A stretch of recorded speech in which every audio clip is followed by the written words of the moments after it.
नमस्कार कामगार मित्रांनो, स्वागत आहे तुमचं नवीन योजना यूट्यूब चॅनलमध्ये। मित्रांनो, तुम्ही जर house hold item kit, safety kit किंवा एसेन्शियल किटसाठी जर अपॉइंटमेंट घेतलेली असेल तर ज्या दिवशीची अपॉइंटमेंट आहे त्या दिवशी तुम्हाला जायचं आहे आणि तिथं गेल्यानंतर तुम्हाला जे काही किट आहे ते किट मिळणार नाही। होय मित्रांनो, तुम्हाला किट मिळणार नाही जर तुम्ही चुकीचे डॉक्युमेंट घेऊन गेला तर। आणि कोणते डॉक्युमेंट आहेत ते योग्य डॉक्युमेंट तुम्हाला घेऊन जायचे आहेत। आणि जर एखादं डॉक्युमेंट तुमच्याकडे जर नसेल तर त्याला दुसरं काय रिप्लेसमेंट आहे का नाही याच्या संदर्भातली माहिती सुद्धा या व्हिडिओमध्ये पाहणार आहोत। तत्पूर्वी चॅनलवरती जर तुम्ही नवीन असाल तर चॅनलला सबस्क्राइब करा। व्हिडिओ आवडला तर व्हिडिओला हाईप मात्र नक्कीच करा। तर कामगार मित्रांनो, या ठिकाणी पहिला ही जी सूचना आहे ती सूचना कुठली आहे ते समजून घ्या। ही सूचना सुविधा केंद्राच्या बाहेर लावलेली होती। याच्यानुसार बघा, एसेन्शियल किट आणि सेफ्टी किट घेण्याकरता कामगारांनी खालील संकेतस्थळावरती आपली नोंद करून जे काय अपॉइंटमेंट आहे ते अपॉइंटमेंट घ्यायचे, डाउनलोड करायचे त्याची प्रत, आणि जो काय वाटप आहे त्या ठिकाणी जाऊन अपॉइंटमेंट लेटर तुम्हाला त्या ठिकाणी दाखवायचं आहे। आणि तुम्हाला जर हे अपॉइंटमेंट प्रिंट तुमच्याकडे नसेल तर सेफ्टी किट किंवा एसेन्शियल किट आहे ते तुम्हाला मिळणार नाही, याची नोंद घ्यावी अशी सूचना या ठिकाणी सुविधा केंद्राच्या बाहेर लावलेली आहे। आता ही सुविधा केंद्र कोणतं आहे, कुठं सूचना लावली हे महत्त्वाचं नाही आहे। ही सर्वसाधारण सगळ्याच लोकांना ही महत्त्वपूर्ण सूचना असल्या कारणाने या ठिकाणी मी हे सर्वांना एकाच व्हिडिओमध्ये सांगत आहे। तर याच्यानंतर तुम्हाला जी अपॉइंटमेंट घ्यायची होती ती या वेबसाईटमध्ये घ्यायची होती। आता अपॉइंटमेंट घेतली, अपॉइंटमेंट घेतल्यानंतर ती जी प्रिंट आहे ते तुम्हाला घेऊन जाणं गरजेचंच होतं। जर तुम्ही अपॉइंटमेंट डेट निवडली आहे आणि तुम्हाला प्रिंट काढणं राहून गेलेलं आहे तर प्रिंट कशी काढायची ह्याच्यावरती मी ऑलरेडी व्हिडिओ अपलोड केला आहे, सेपरेट व्हिडिओ आहे, तो व्हिडिओ पाहून तुम्ही प्रिंट काढू शकता। आता तुम्ही या ठिकाणी प्रिंट काढल्यानंतर जे डॉक्युमेंट तुम्हाला सुविधा केंद्रावरती घेऊन जायचे आहेत ते कोणते आहेत, तर पहिला आहे तुमचं अपॉइंटमेंट लेटर। हे पहिला मस्ट आहे, ह्याच्याशिवाय तुम्हाला ते मिळणार नाही आहे। याच्यानंतर दुसरं आहे ते म्हणजे मंडळाची नोंदणी असू द्या किंवा नूतनीकरण केलेलं आहे त्याची पावती। आता ही पावती म्हणजे नेमकं काय, तर तुम्हाला हे ॲक्नॉलेजमेंट प्रिंट आहे, हे प्रिंट तुम्हाला घेऊन जाणे गरजेचं आहे। ह्याला कामगार पावतीसुद्धा म्हटलं जातं।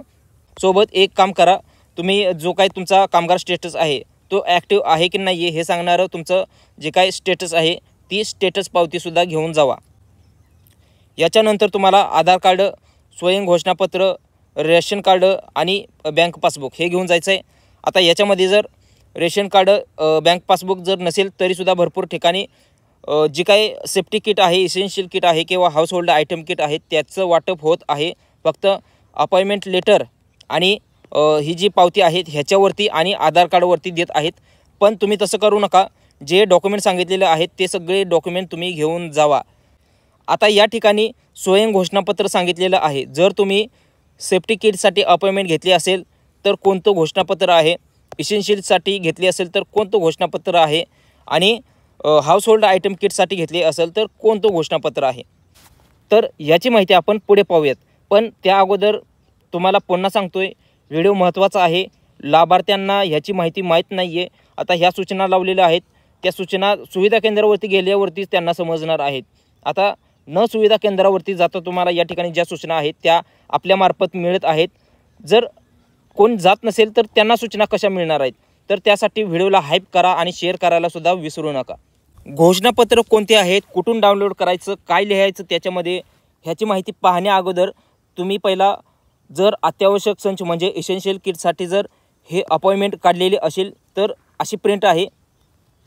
ते 3 घोषणापत्र कोणते आहेत, कुठून डाउनलोड करायचं, त्याच्यामध्ये काय लिहायचं काय नाही लिहायचं हे माहिती पाहण्या अगोदर हे समजून घ्या की जर तुम्ही अत्यावश्यक संच म्हणजेच एसेन्शियल किटसाठी जर अपॉइंटमेंट घेतली असेल तर या ठिकाणी अशा पद्धतीने तुमची अपॉइंटमेंट प्रिंट असते। जर तुम्ही प्रिंट काढली नसेल तर ऑलरेडी कशी काढायची ह्याच्यावरती मी व्हिडिओ अपलोड केलेला आहे। जर ही प्रिंट काढली तर समजून घ्या जे तुम्हाला सुविधा केंद्र तुम्ही निवडलं आहे त्याच्यामध्ये तुमचं कॅम्प ए असू द्या, बी असू द्या, जे पण तुमचं कॅम्प आले आहे तो कॅम्पचा जो ॲड्रेस आहे तो कुठे असतोय, हा जो कॉलम आहे या ठिकाणी तुम्हाला तुमचा शिबिराचा कॅम्पचा पत्ता मिळणार आहे। ह्या कॅम्पच्या ठिकाणीच तुम्हाला जाऊन जे काही लाभ आहे ते लाभ घ्यायचं आहे। लक्षात ठेवा, या ठिकाणी जी तारीख आहे ती तारीख कोणती आहे, ज्या दिवशी तुम्ही अपॉइंटमेंट काढलेली आहे त्या दिवशीची ही तारीख आहे। त्याच्यामुळे ह्या तारखेला नाही आहे तर इथं त्यांनी स्पष्ट उल्लेख सांगितलेला आहे की बघा तुम्ही पाहू शकता 16/10/2025 या ठिकाणी या तारखेला जायचं आहे आणि त्यांना या ठिकाणी जो काय लाभ आहे तो लाभ घ्यायचा आहे. कामगार मित्रांनो व्यवस्थित समजून घ्या. इथं मी फक्त इसेन्शियल किटची प्रिंट दाखवून ही माहिती सांगितलेली आहे. तुमची सेफ्टी किटची जर हे जे असे अपॉइंटमेंट प्रिंट असेल तर त्यामध्ये पण सेम टू सेम हेच माहिती आहे. इथं शिबिराचा पत्ता आहे आणि इथं तुमची डेट आहे, त्या डेटवरती जायचं आहे आणि जे काही लाभ आहे ते लाभ तुम्हाला त्या दिवशी जाऊन घ्यायचा आहे. मित्रांनो मी सुरुवातीला सांगितलं होतं की व्हिडिओ व्यवस्थितपणे न स्किप करता पाहून घ्या. आता जे स्किप न करता पाहून आलेले आहेत त्यांचं ठीक आहे, पण ज्यांनी व्हिडिओ आतापर्यंत थोडीशी माहिती पाहिली आणि व्हिडिओ सोडून गेलीत तर अशा लोकांचं काय होणार आहे. या ठिकाणी भरपूर लोकांना ही माहिती माहीतच नाही. या अपॉइंटमेंट प्रिंटमध्ये ज्या सूचना दिल्या आहेत त्या सूचना काय आहेत, तर ह्या सूचना माहीत नसल्यामुळे त्यांना ते या ठिकाणी जे काही संच आहे किंवा जे काही किट आहे ते मिळणार नाही. आणि आता तुम्हाला जर हे माहीत झालं तर तुम्हाला 100% हे किट मिळणार आहे. तर या ठिकाणी ज्या सूचना दिलेल्या आहेत ते पुन्हा व्यवस्थित समजून घ्या. इसेन्शियलसाठी सुद्धा एकच सूचना आहे आणि सेफ्टीसाठी सुद्धा एकच सूचना आहे. तुम्ही पाहू शकताय तुमची तारीख या ठिकाणी असणार आहे. तारीख नंतर तुमचा जो काही कॅम्प आहे तो कॅम्पचं नाव आणि जर तुम्हाला या ठिकाणी जर उपलब्ध राहता आलेलं नाही आहे दिलेल्या तारखेला तर लक्षात ठेवा तुमचा अर्ज हा नामंजूर होणार आहे. म्हणजे अपॉइंटमेंट डेट आहे ती नामंजूर होणार आहे. दुसरी सूचना इथं काय सांगितली आहे तर या ठिकाणी अधिकारी आहेत जे केंद्रावरचे अधिकारी आहेत त्यांच्यासाठी सूचना आहे की मंडळाचे ओळखपत्र आणि जे काय आधार कार्ड आहे ह्या आधार कार्डवरती जो फोटो आहे तो फोटो आणि मंडळाची म्हणजे तुम्ही जे काही रिन्युअल आहे किंवा नवीन नोंदणी आहे त्या टायमिंगला जो फोटो दिला होता तो फोटो आणि आधार कार्डवरचा फोटो ह्यामध्ये जर साम्य आढळलं तर तुम्हाला या ठिकाणी ह्या इसेन्शियल किट किंवा जे पण किट आहे त्याचा लाभ मिळणार आहे. जर फोटो आधार कार्डावरती जुना असेल, लहानपणी काढलेला असेल आणि मोठ्यापणी काढलेला असणार म्हणजे अलीकडचा जो फोटो आहे तो या ठिकाणी नोंदणी करताना तुम्ही दिला आहे आणि याच्यामध्ये फरक जर त्यांना नाही कळला तर तुम्हाला या ठिकाणी जे काही किट आहे ते किट मिळणार नाही.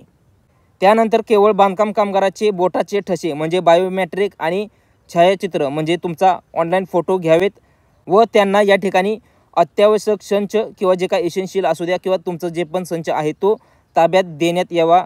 आणि लक्षात ठेवा ज्यावेळेस तुम्ही थंब देता किंवा फोटो देता त्याच्यानंतर तुम्हाला या ठिकाणी लेखी पोच घ्यायची आहे. तुम्ही जर ही लेखी पोच नाही घेतली तर मंडळ काय समजतं तुम्ही जे काय लाभ घेतलेला आहे, जे काय अपॉइंटमेंट घेतली होती कशासाठी, समजा तुम्ही इसेन्शियल किटसाठी घेतलेले आहे, तुम्ही सुविधा केंद्रावरती जाताय, तुम्ही ठसा पण देताय आणि फोटो पण देताय आणि स्लिप न घेता तुम्ही वापस येत आहे म्हणजे पोच न घेता वापस येत आहे तर लक्षात ठेवा तुमचा लाभ आहे तो तुम्हाला न घेताच मिळालेला आहे. म्हणजे तुमच्यासोबत तो थोडक्यात एक फ्रॉड झाला म्हणून समजून जावा.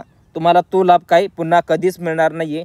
कारण तुम्हाला स्वतः सूचना दिलेल्या आहेत की थंब आणि फोटो तुमचा झाल्यानंतर जी स्लिप आहे ती स्लिप घेऊनच यायचं आहे.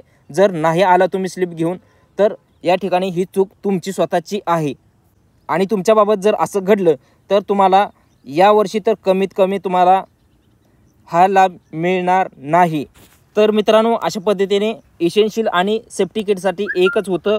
तर ती माहिती पाहून झाल्यानंतर तुम्ही लक्षात घ्या आता तुम्हाला जे काही डॉक्युमेंट घ्यायचे आहेत त्यामध्ये महत्त्वाचं डॉक्युमेंट आहे ते म्हणजे तुम्ही जर आता अपॉइंटमेंट काढली कशासाठी काढली, सेफ्टी किटसाठी काढली आहे असं समजा आणि सेफ्टी किटसाठी काढली आहे ते समजा.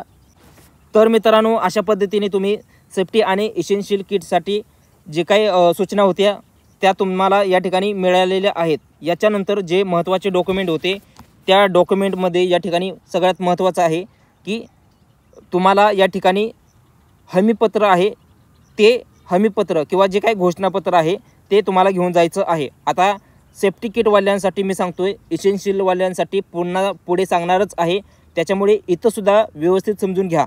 तर या ठिकाणी हे जे घोषणापत्र आहे किंवा हमीपत्र आहे याच्यामध्ये तुम्हाला जर तुम्ही लेडीज असाल, स्त्री असाल तर या ठिकाणी श्रीमतीवरती क्लिक करायचं आहे म्हणजे असं खून करायचं आहे किंवा मी स्त्री आहे त्याला असं करा तुम्ही किंवा ते खोडून टाका. तर जे पुरुष आहेत त्यांनी स्त्रीवरती क्लिक करायचं आहे आणि तुमचं जे काही नाव आहे ते नाव टाकायचं आहे. लक्षात ठेवा सुरुवातीचं नाव, मधलं नाव आणि आडनाव ह्या पद्धतीने टाका. आणि या ठिकाणी समजून घ्या, तुमचं आधार कार्डवरती जे पण वय वर्ष आहेत त्याच्यानुसार तुमचं जे एज होत आहे ते वय वर्ष, ते वयच फक्त तुम्हाला इथं टाकायचं आहे. आता 1999 वगैरे असेल तर त्याच्यानुसार आत्ताच्या घडीपर्यंत किती वय होत आहे तेच वय तुम्हाला इथं टाकायचं आहे. यानंतर पूर्ण पत्ता टाकायचा आहे. लक्षात ठेवा, तुमचं जे काय आधार कार्डवरती पत्ता आहे तोच पत्ता या ठिकाणी टाकायचा आहे. याच्यानंतर तुमचा जो काय नोंदणी क्रमांक आहे तो नोंदणी क्रमांक म्हणजे रजिस्ट्रेशन नंबर आहे तो टाकायचा आहे. आता हा नोंदणी क्रमांक किंवा रजिस्ट्रेशन नंबर तुम्हाला कुठे भेटेल तर या ठिकाणी तुम्ही जी प्रिंट काढलेली आहे, कुठली सेफ्टी असू द्या किंवा इसेन्शियल असू द्या, तर या ठिकाणी सुरुवातीला हा नंबर आहे. तुम्ही पाहू शकता नोंदणी क्रमांक MH पासून स्टार्ट होतो. MH आणि जे आहे ते व्यवस्थितपणे टाकायचं आहे. MH आहे ते कॅपिटल टाकायचं आहे आणि त्याच्यानंतर बाकीचं आहे ते आकडे टाकायचं आहे. तर ही तुम्ही नोंदणी क्रमांक या ठिकाणी टाकून झाल्यानंतर नोंदणी ज्यावेळेस झालेली आहे ती नोंदणी दिनांक टाकायची आहे.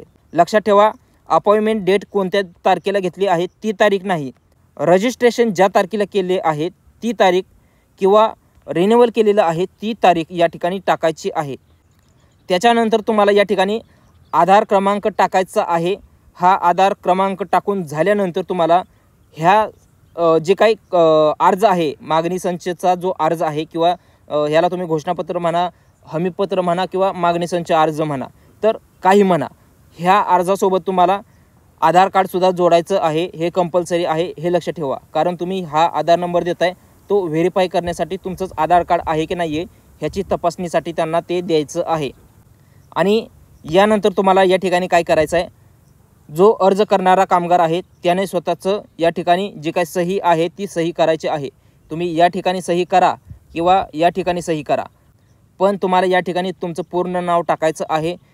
सध्या तुम्ही ज्या ठिकाणी राहत आहात, सध्या म्हणतो रेशन कार्डवरती, आधार कार्डवरती जे आहे ते नाही आहे, सध्या राहत आहे तिथला तुम्हाला पत्ता टाकायचा आहे. त्यानंतर स्थायी पत्ता जो काय तुमचा आधार कार्डवरती पत्ता आहे तो टाकायचा आहे. त्यानंतर नोंदणी करताना जो मोबाईल नंबर दिला आहे तोच नंबर या ठिकाणी टाकायचा आहे. तर मित्रांनो, अशा पद्धतीने हे मी सेफ्टी किटचं सांगितलं, सेम टू सेम इसेन्शियल किटसाठी सुद्धा हेच आहे. त्याचबरोबर जे काही हाऊसहोल्ड आयटम किट आहे त्यासाठी सुद्धा हेच आहे. मित्रांनो, हेच आहे म्हणजे फक्त इन्फॉर्मेशनच ही आहे आणि जे काही प्रिंट आहे ती तुम्हाला ही प्रत वेगळी आहे. आता ही सेफ्टी किटचं आहे, त्याचबरोबर इसेन्शियलसाठी कोणतं आहे, जे काही हाऊसहोल्ड आयटम किट आहे त्यासाठी कोणतं आहे हे तुम्हाला पाहिजे असेल तर व्हिडिओच्या डिस्क्रिप्शनमध्ये आणि कमेंट सेक्शनमध्ये चेक करा. ह्याची डाउनलोड लिंक तुम्हाला तिथे दिलेली आहे.